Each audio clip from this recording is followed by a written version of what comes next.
بسم الله الرحمن الرحيم الحمد لله رب العالمين والصلاة والسلام على سيد المرسلين خاتم النبيين إمام المرسلين نبينا وسيدنا وإمامنا ومولانا محمد صلى الله تعالى عليه وعلى آله وأصحابه وبارك وسلم تسليما. رب زدني علما رب اشرح لي صدري ويسر لي أمري واحلل عقدة من لساني يفقه قولي. رب يسر ولا تعسر وتمم بالخير وبك نستعين. قال الله سبحانه وتعالى: قل إن كنتم تحبون الله فاتبعوني يحببكم الله. صدق الله العظيم.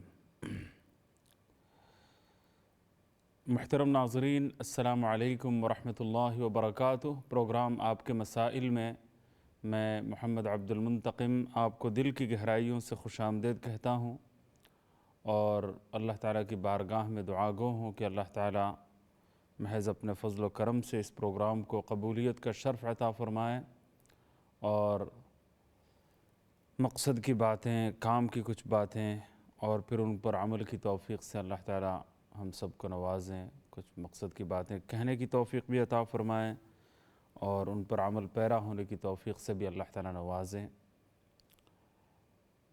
بعض اوقات مختصر باتیں بھی ہدایت کے لیے کافی ہو جاتی ہیں، بہت لمبی چوڑی تقریر کی کوئی ضرورت نہیں ہوتی، چند ایک باتیں بھی زندگی کا رخ موڑ دینے کے لیے کافی ہوتی ہیں۔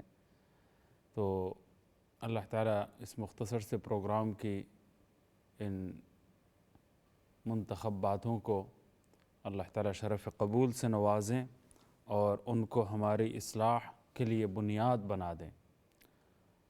یہاں علم دین کے باتیں آپ تک جو ہے وہ پہنچانے کی نوبت نہیں آتی ان پروگراموں کے ذریعے۔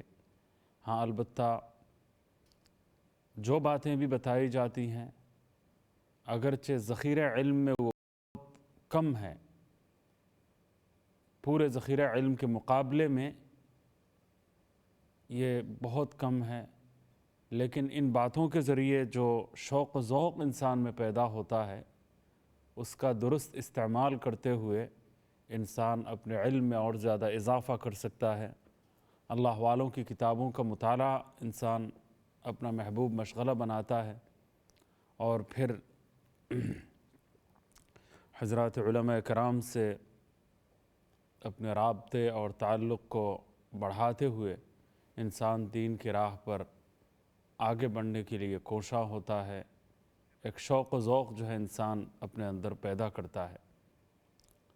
تو یہی جذبہ اگر پیدا ہو جائے تو الحمدللہ ان پروگراموں کا مقصد حاصل ہو جائے گا اور ان پروگراموں کے مقصد میں ہم یہ سمجھیں گے کہ ہم نے کامیابی حاصل کی ہے۔ تو شرط یہ ہے کہ پوری زندگی کے آخری لمحے تک انسان میں یہ جذبہ باقی رہے، برقرار رہے کہ وہ علم دین حاصل کرنے میں لگا رہے اور اپنی اصلاح اور اپنی سدھار کے لیے ہر وقت کوشاں رہنے کے لیے فکر مندی اس میں پیدا ہو۔ یہ بات اگر حاصل ہو گئی تو پھر انشاءاللہ تعالی یہ خلش اور یہ فکر مندی انسان کے لیے کامیابی کی ضمانت ہے اور انشاءاللہ تعالی انسان کو ضرور کامیابیاں حاصل ہوں گی۔ محترم ناظرین،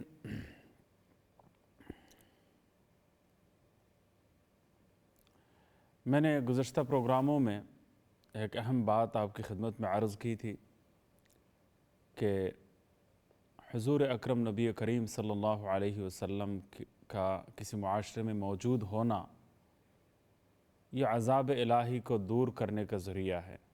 ما کان اللہ لیعذبہم وانت فیہم، کہ آپ صلی اللہ علیہ وسلم جہاں ہوں گے، جس سوسائٹی میں ہوں گے، جس معاشرے میں ہوں گے، تو ایسی سوسائٹی میں آپ کی موجودگی کی برکت سے اللہ کا عذاب نہیں آئے گا۔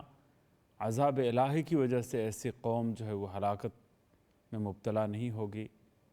اللہ تعالیٰ نے سب کو بچا لیا تھا اجتماعی تباہی اور ہلاکت نہیں آئی آپ کی موجودگی کی برکت سے۔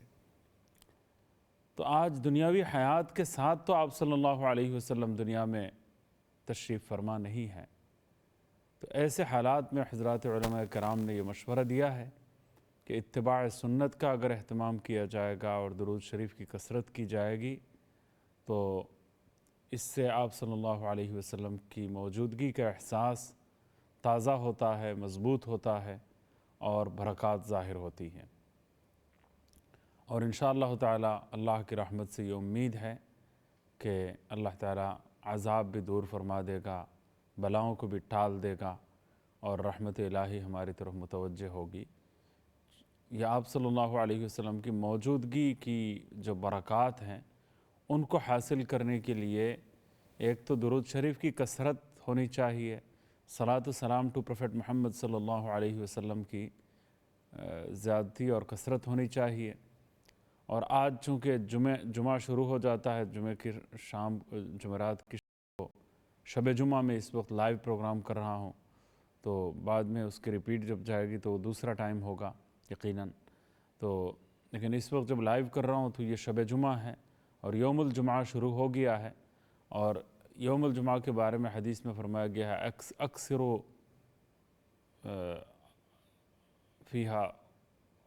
الصلاۃ فیہا علیہ، او کما قال النبی صلی اللہ علیہ وسلم، کہ جمعہ کی شام کو، جمعہ کی رات کو، جمعہ کو، تو جب یوم جمعہ شروع ہو گیا ہے، رات اور دن کے مجموعے کا نام ایک پورا دن ہے، اور اس میں درود شریف کی کثرت کرنے کے لیے آپ صلی اللہ علیہ وسلم نے حکم دیا ہے کہ کثرت کے ساتھ تم جمعہ کے دن مجھ پر درود شریف پڑھو۔ اور جمعہ کا دن یوم الجمعہ شروع ہو گیا ہے، جمعہ کی رات پہلے آتی ہے پھر دن آتا ہے، تو درود شریف کی کثرت ابھی سے ہم کر سکتے ہیں اور کرنا چاہیے، اور یہ حدیث کا تقاضا بھی ہے۔ اور کثرت درود شریف، یعنی درود شریف کی کثرت، صلاۃ السلام ٹو پروفیٹ محمد صلی اللہ علیہ وسلم کی جو کثرت ہے، اس کا تقاضا کیا بنتا ہے؟ اس کا تقاضا یہ ہے کہ انسان، علماء کرام نے بیان فرمایا کہ یہ جو کثرت کے ساتھ درود شریف پڑھو، زیادہ سے زیادہ پڑھو، یہ جو حکم جمعے کے دن کے لیے آیا ہے، اس پر عمل کے لیے کتنا درود شریف پڑھ لینا چاہیے؟ فرمایا کہ 300 مرتبہ اگر کوئی درود شریف پڑھ لے تو انشاءاللہ تعالی جمعے کے دن کثرت درود شریف، یعنی زیادہ سے زیادہ درود شریف پڑھنے کا جو حکم دیا گیا ہے، اس حکم پر عمل ہو جائے گا اگر انسان کم از کم 300 مرتبہ درود شریف پڑھ لے۔ اور یہ آسان ہے، آج رات سے شروع کر کے آپ کل دن شام تک، دن اور رات میں 300 مرتبہ آرام سے ہم اور آپ جو ہے وہ درود شریف پڑھ سکتے ہیں۔ مختصر درود شریف پڑھ لیجئے گا، صلی اللہ علی سیدنا و مولانا محمد وعلی آلہ و اصحابہ وسلم، صلی اللہ علی سیدنا و مولانا محمد وعلی آلہ و اصحابہ وسلم۔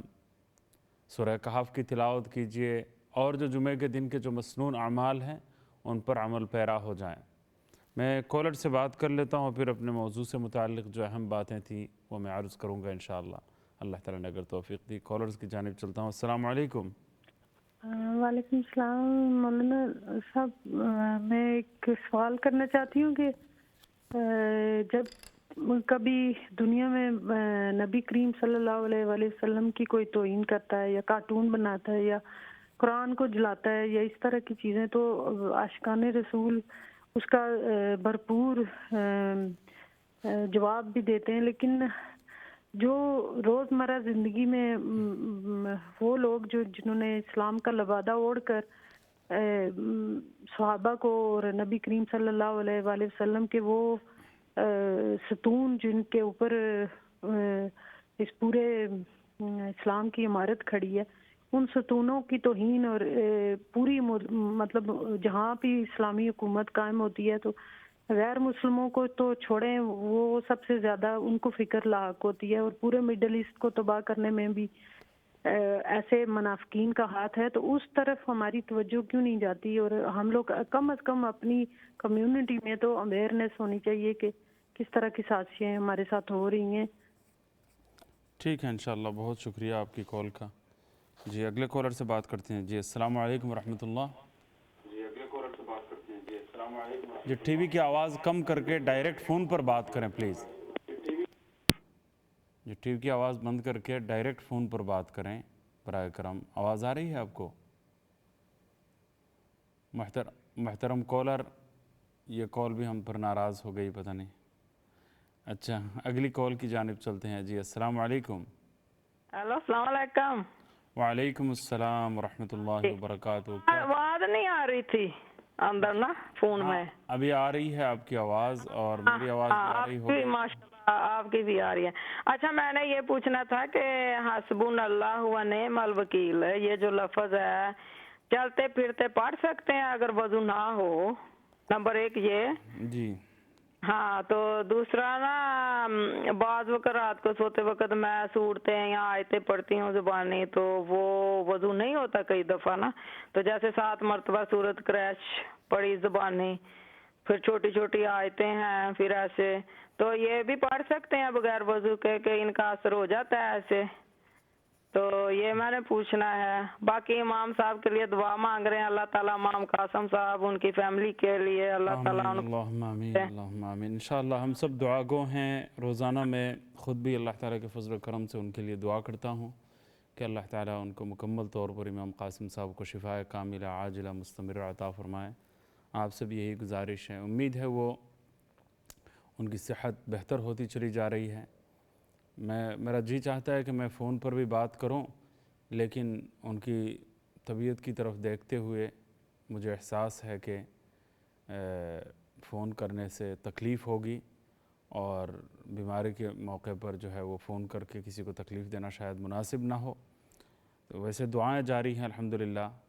اللہ تعالیٰ ان کو مکمل طور پر شفاء عطا فرما دے، ان کی قوت عمل میں اور زیادہ اضافہ ہو، اور ان کو صحت کاملہ اور عافیت تامہ اللہ تعالیٰ نصیب فرمائے. اللہم آمین.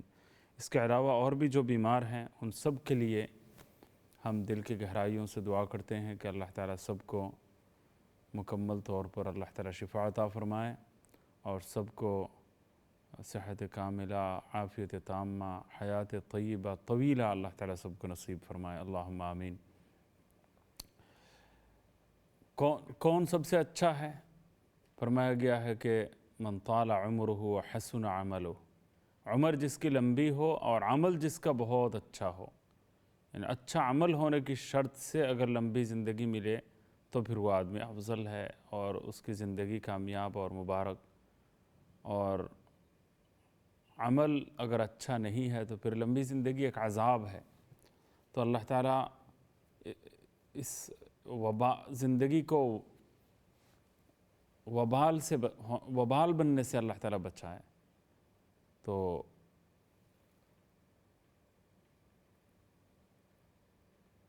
ایک سوال یہ پوچھا گیا ہے کہ بہن نے جو سوال پوچھا ہے کہ حضور نبی کریم سرور دو عالم صلی اللہ علیہ وسلم کی جب توہین ہوتی ہے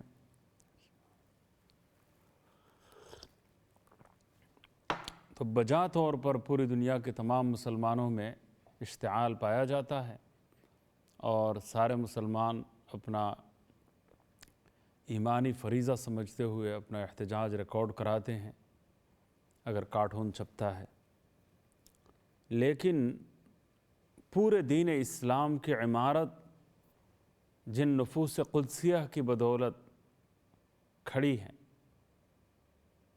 جو فاؤنڈیشن ہے، جو حضور اور ہمارے درمیان صلی اللہ علیہ وسلم پل کی حیثیت اور درجہ رکھتے ہیں، ان پاکیزہ نفوس، پاکیزہ ہستیاں حضرات صحابہ کرام رضی اللہ عنہم اجمعین، ان کے خلاف بعض باطن لوگ جو ہے وہ ہرزہ سرائی کرتے ہیں، اور ان کے خلاف زبان طعن دراز کرتے ہیں.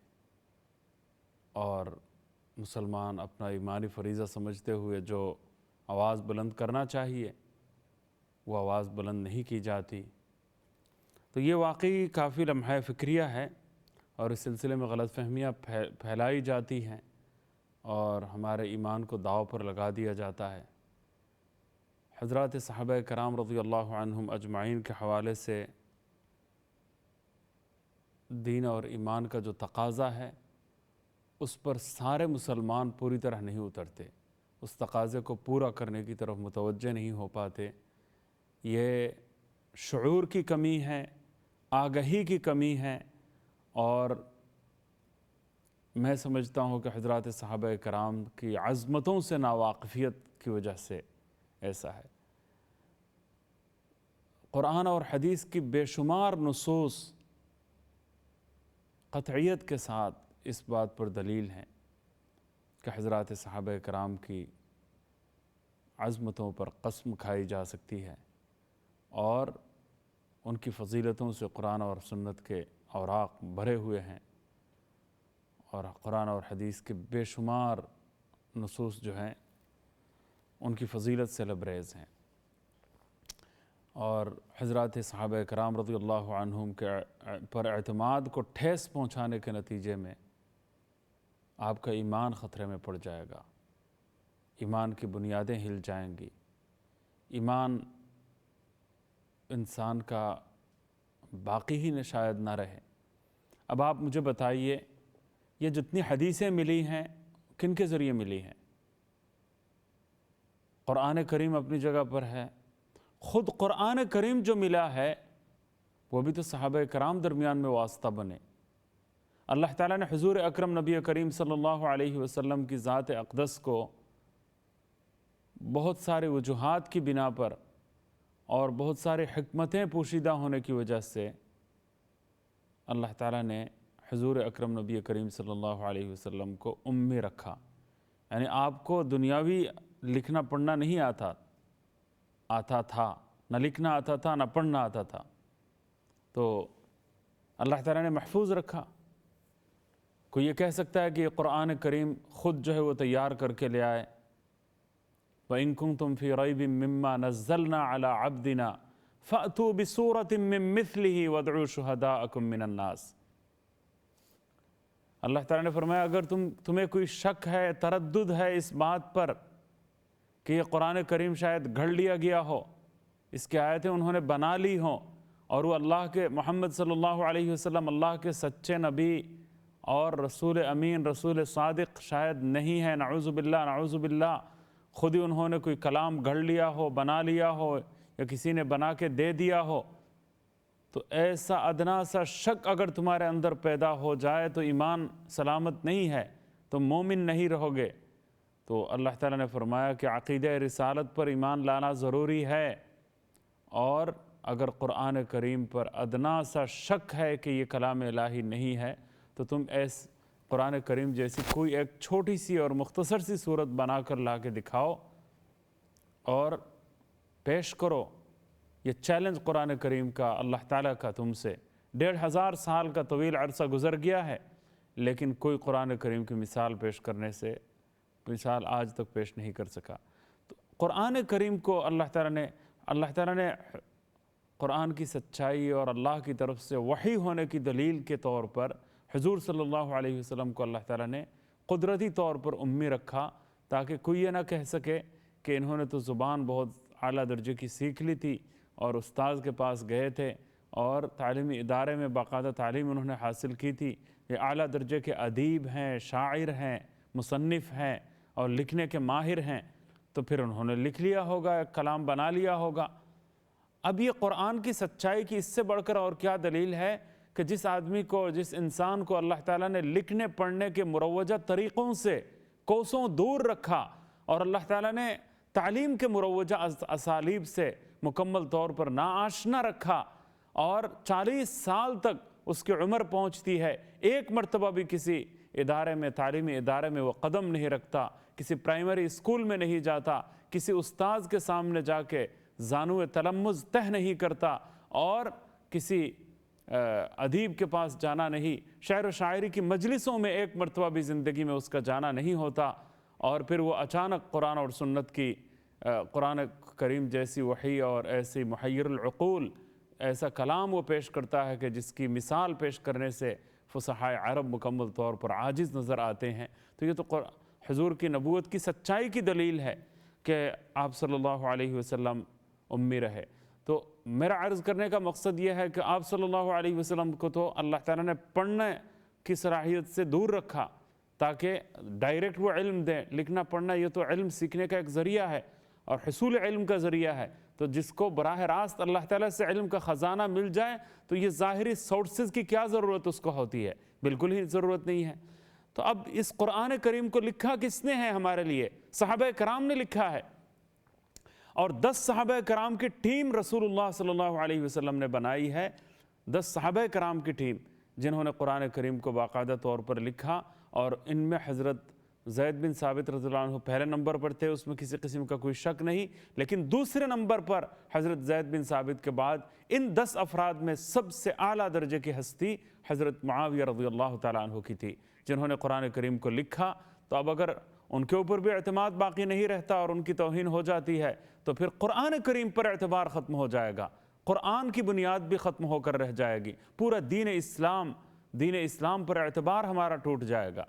خیر، اس پر مزید باتیں ہوں گی. پہلے اگلے کالر سے بات کر لیتے ہیں. جی السلام علیکم. وعلیکم السلام ورحمۃ اللہ. علی بات کر رہا ہوں. جی جناب علی صاحب، خیریت سے ہیں آپ؟ طبیعت ٹھیک ہے آپ کی؟ اللہ کا شکر الحمدللہ. آپ بھی خیریت ہیں؟ جی اللہ کا شکر فضل کرم ہے، اللہ تعالیٰ کا احسان ہے. جی 3 سوال تھے. معذرت اگر آپ بیان کر رہے تھے اتنا چر بیچ میں اگر روکنا پڑا، لیکن مسائل آپ اس سے پوچھیں گے تو اور کن سے پوچھیں گے.